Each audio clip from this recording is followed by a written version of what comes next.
Welcome to the reading for Thursday, the 22nd of January, 2025. It's going to be interesting this weekend. We'll have to wait and see what happens. Right now we're planning on having an in-person Sunday service, but we'll see. We'll see how the weather goes. And Reverend Jesse, our senior minister, has promised to let us know by tomorrow whether we're going to do it online. There will be a service broadcast. Just the question is whether there's also going to be the in-person parts as well or not. So we'll find out tomorrow. But anyway, there will be a service at 11 a.m. on the 22nd, 23rd, 24th, 22nd, 23rd, 24th, which makes 4th of January. Is that right? No, the 25th. I beg your pardon. Yes, the 25th. The 25th. Anyway, Sunday, whatever day that works out to be. Sometimes Emerson can be kind of obtuse, and today's title is called Inspiration. The quote from Emerson's essays is, "The one who would gather immortal plans must not be hindered by the name of goodness, but must explore it to be goodness." And that's on page 35. So what does that mean? Well, it means that we search for the truth. We don't just obey moral standards because they're the ones that are in place, because they may or may not be connected to the truth. So in other words, we live from the truth of our being, who we are. And if we think certain standards in society, which are technically called moral, are not, then we don't obey them. We stick up for what we think is right. And Ernest Holmes says, kind of similar, excuse me, somewhere the soul must stand naked to the truth if it is to receive it, capital I, in all its fullness. We need to be open, aware, and honest if we truly expect to receive inspiration from the divine. And that's on page 148 of the Science of Mind textbook. And this, of course, is Rev Margaret, who says, "The expectation of inspiration is something as natural as breathing." Well, it is if you are on a religious, spiritual journey. If we can count on our oneness with the divine, God, the all, we can also count on our ability to move through the higher levels of the infinite mind, the levels where inspiration resides.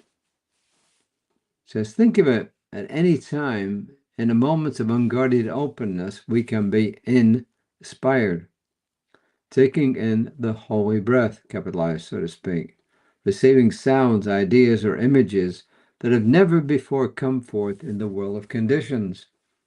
And if we prime the pump, if we ask for something larger than we have ever experienced, guess what? Who can say what we may receive? If we become inspired, then the focus is on what to do with what we have received. How shall we bring it into form? That is the challenge. How can we take what we receive from the invisible and make it available in the realm of the visible? I'll explain it. I'll come back and talk about this in a minute. What began as inspiration now needs to become manifestation. What one received now needs to become available to the many. This is both the joy and the challenge of working with inspiration. But if we believe that in our oneness, we really do have access to the magnificent mind, we may receive inspiration at any time, something meant for the world to enjoy. We are the purveyors of the divine imagination. Let us anticipate all that God has for us.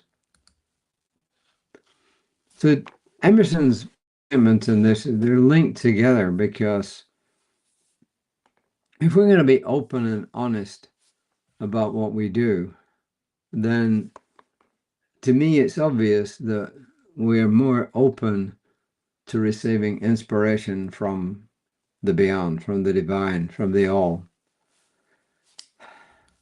But what she's saying here about received. There's really a couple of things that are kind of confusing in practice, not just spiritual practice, but others, mostly spiritual practice. One is visualization. I mean, it isn't just a spiritual thing. Lots and lots of people visualize. Athletes visualize to achieve their goals. People in business visualize to achieve their goals. We all visualize to some extent to achieve our goals. And that's one thing where we are actually inputting stuff into the universal subjective, divine mind, if you like. But then the opposite is true, and it's called visioning, and that is where you allow yourself to be open to receiving wisdom, inspiration from a mind greater than yours.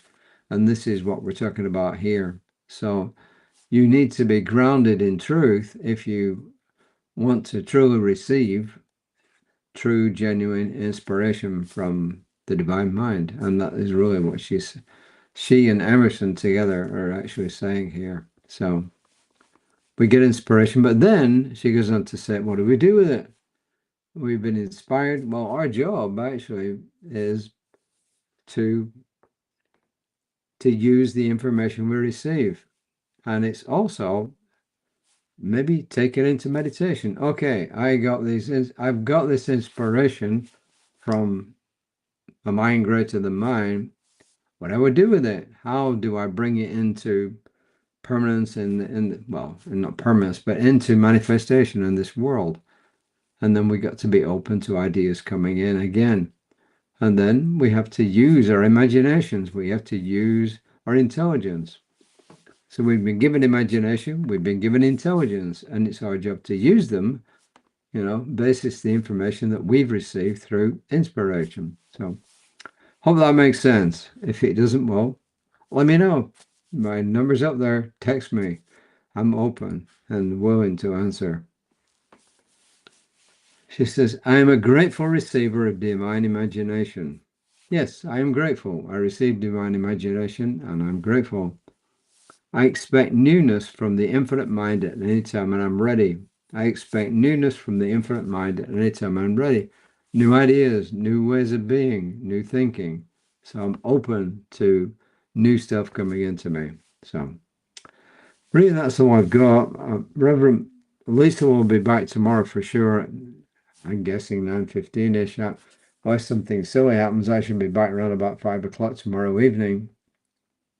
On what's going to happen on the weekend. I think Saturday's going to be okay. But what's going to happen on Sunday, well, we'll have to wait till we get near the time.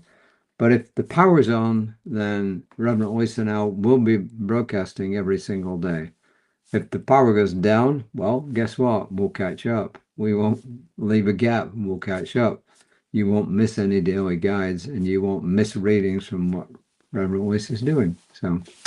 So there you are. So my knowingness for everybody, because this storm has spread around a major parts of the U.S. So I'm just knowing in the next few days, safety, strength, health for each and every person who is in the area of these storms and this cold and this snow and ice.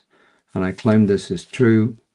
And I'm claiming that for anybody who needs help during this time, whatever kind of help, that help is forthcoming and readily available. And I release this word into a wonderful divine law in true gratitude and say, and so it is. And until next time, namaste.